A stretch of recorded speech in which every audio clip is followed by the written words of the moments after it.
El gen se descubre en 1989.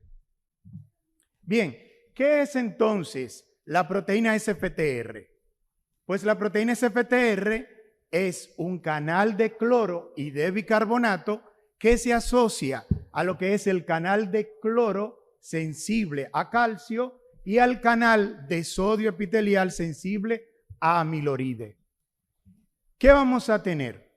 Vamos a tener, como es una proteína que depende del AMP cíclico, es decir, del ATP, esta proteína muta, se altera y no va a suceder, valga la redundancia, el intercambio de cloro y agua correctamente. Veamos. En el espacio intracelular tenemos el cloro que sale a través de la proteína y entrará agua. Como se bloquea, no sale el cloro. No sale el cloro y por lo tanto el potencial de acción de la célula se ve alterado. Debe de entrar más sodio, que es un catión, para balancear el potencial de membrana. Además, vamos a tener una alteración del canal de sodio epitelial sensible a amiloride, por lo tanto, vamos a tener una reabsorción aumentada de sodio y consecuentemente de agua. ¿Qué va a desencadenar todo esto? Esto suena muy bioquímico, muy teórico, pero lo vamos a ver aterrizado. Primera causa, vamos a tener un moco espeso o viscoso. Vamos a tener además una disminución del líquido periciliar y una alteración del aclaramiento mucociliar. De manera también que se afecta no solamente el potencial de acción de la membrana, sino también el equilibrio ácido-base, porque no se va a secretar bicarbonato y por lo tanto mi moco será ácido. Y además el equilibrio osmótico se ve alterado. Fíjense cómo está la proteína, que es una proteína que se encuentra en el borde apical de las células epiteliales de las glándulas mucosas, de la vía respiratoria, del aparato digestivo y del aparato reproductor.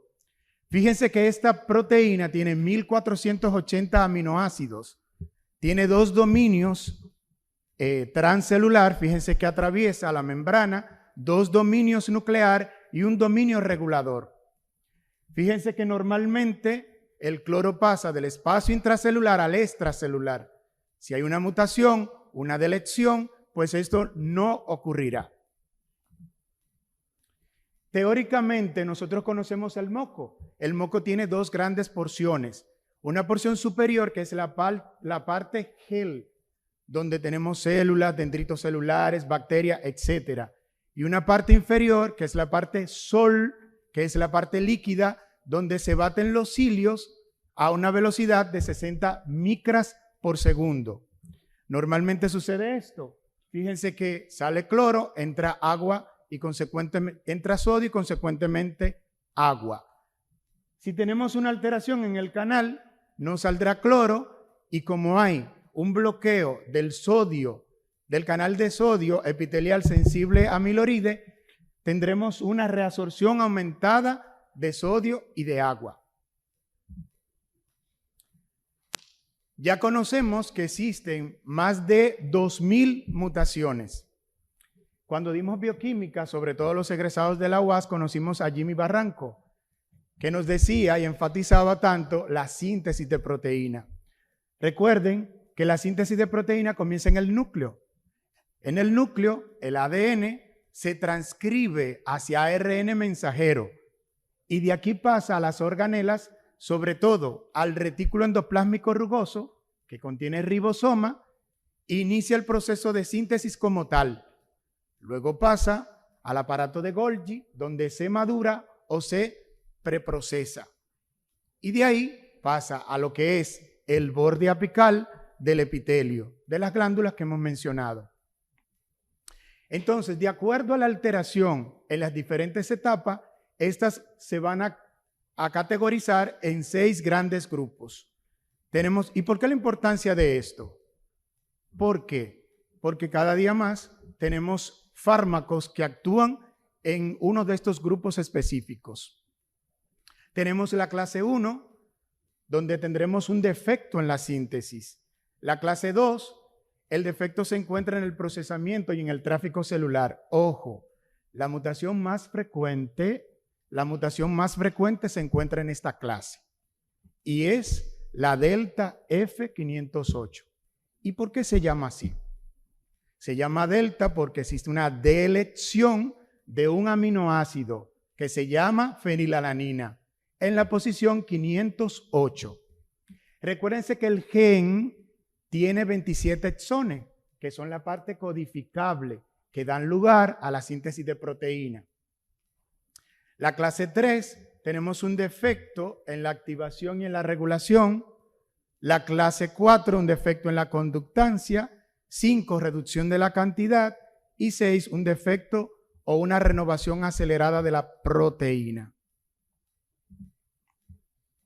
La gran pregunta en esta sala, donde la gran mayoría somos neumólogos. ¿En el adulto existe fibrosis quística? La respuesta es sí. Y estos pacientes nos llegarán a la consulta por 2 vías. Primero, aquellos que han sido diagnosticados en la infancia con una clínica sistémica, con afectación pulmonar progresiva y grave. Estos pacientes los vamos a recibir del Robert Reed. Casi todos. Y otro grupo han sido diagnosticados o van a ser diagnosticados en la adultez, que tendrán síntomas leves. Ojo, el slide más importante de esta presentación es este. Fibrosis quística no es una enfermedad solo y únicamente de los pediatras. No, también es del neumólogo. Miren, a mí me tocó estudiar con el Harrison de la 17 edición y cuando leíamos FQ, existe en este capítulo un aclarando. Y este tema se tomó de lo que es la Fundación Americana de la FQ. Ellos dicen categóricamente, la supervivencia de los pacientes FQ en Estados Unidos es de 37,4 años. Y nosotros decimos, caramba, ¿y dónde están esos pacientes en República Dominicana? ¿Dónde están? Pues mire, para el 2018 en Estados Unidos, la mediana de supervivencia es de 47,4 años. Si ustedes se fijan en el gráfico, en el cuatrenio 88-92 y los demás cuatrenios ha ido aumentando la supervivencia. Ha ido aumentando. ¿Dónde están esos pacientes? Entonces, no sé si ustedes vieron esta película que se llama A 2 metros de ti, interesantísima. Ojalá y la veamos todos. Exacto. Para que vean lo que pasan los pobres muchachos. Entonces, algo importante. FQ es una enfermedad de niños y adultos. Y en su consulta y en la mía puede llegar un paciente FQ. Vamos a ver cómo lo identificaremos. Bien, Ellis y colaboradores en Estados Unidos hicieron un estudio de cohorte de más de 1,000 pacientes FQ. ¿Y qué resultó? Que el 7% de estos pacientes fueron diagnosticados por encima de 18 años. Nosotros hasta ahora hemos tenido una paciente adulta que llegó hasta los 22 años. Y se trataba como un asma. Pensaban que era un asma. Y era un FQ. Entonces, ¿qué pasará con los adultos? Tienen síntomas gastrointestinales leves, diabetes mellitus e infertilidad. Si una de esas variables con un paciente con múltiples neumonías a repetición lo tiene, hay que prenderse el bombillo de FQ. ¿Y qué otro dato de importancia va a tener el diagnóstico en el adulto?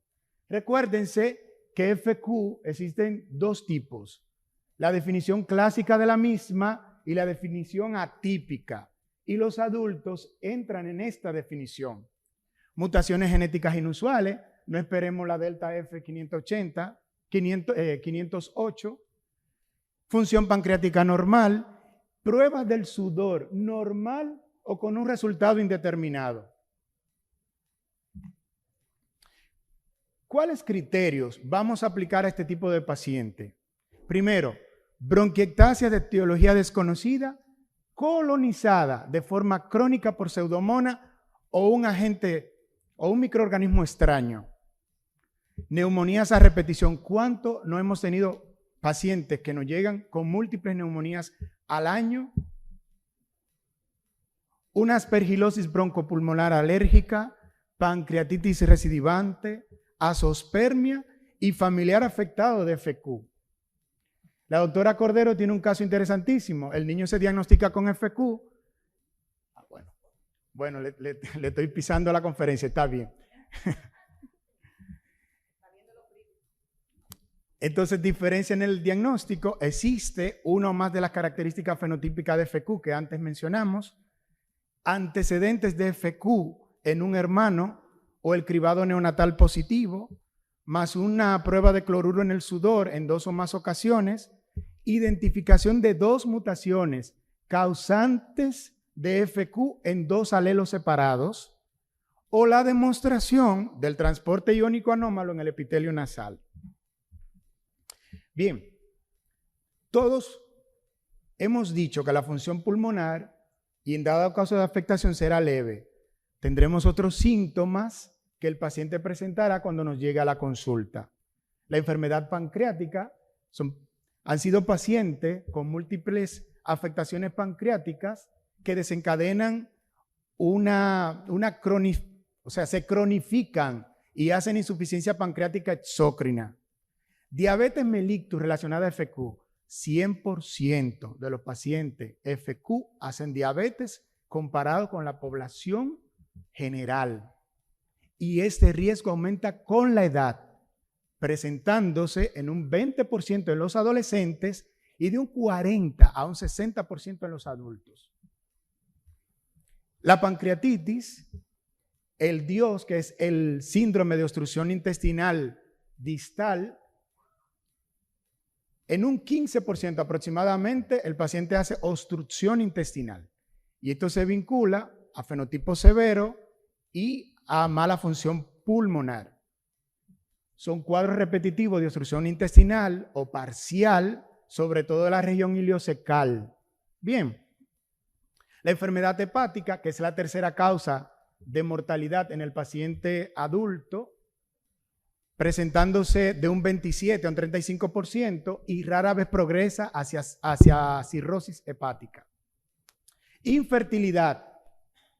Cabe señalar que en el paciente FQ la espermatogénesis está intacta. Se produce esperma, pero sucederá una hipoplasia, una agenesia del conducto deferente, que es el lugar donde los espermatozoides adquieren la movilidad, con hipoplasia de los conductos eyaculadores, la glándula seminal y el epidídimo. De manera que el 95% de los varones serán infértiles. Las mujeres pueden tener una disminución de la fertilidad, sobre todo por malnutrición o por una alteración en el moco cervical, pero tienen la capacidad de procrear.